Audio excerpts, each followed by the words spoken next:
then we have some pretty good ideas what things would have looked like back in the time. And so I wanted to share with you some of those things.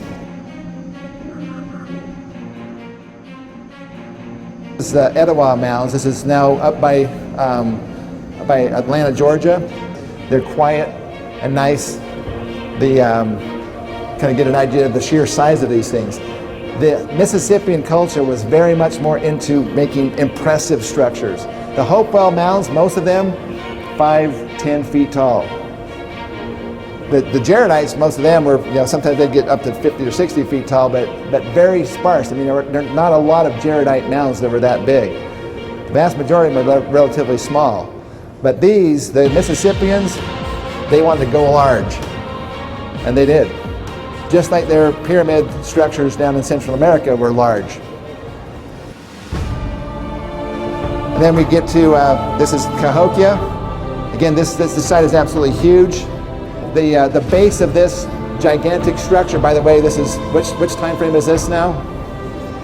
This is Mississippian. This is the Lamanite laborers laboring under the Mesoamerican taskmasters.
There's some really great friendships that are developed when you go and take these tours together.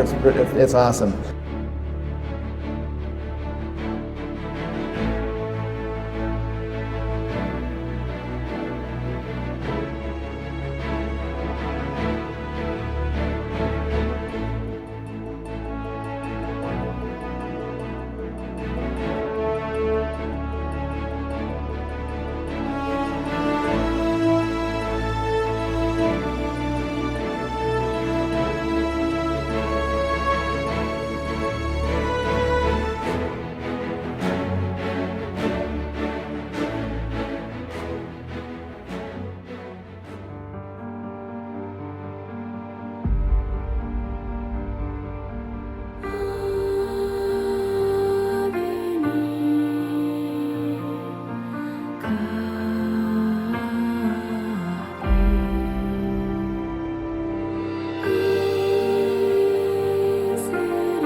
And then ultimately, in the Book of Mormon, everything ends up right here on the hill Cumorah. So church history and Book of Mormon history actually intersect with each other.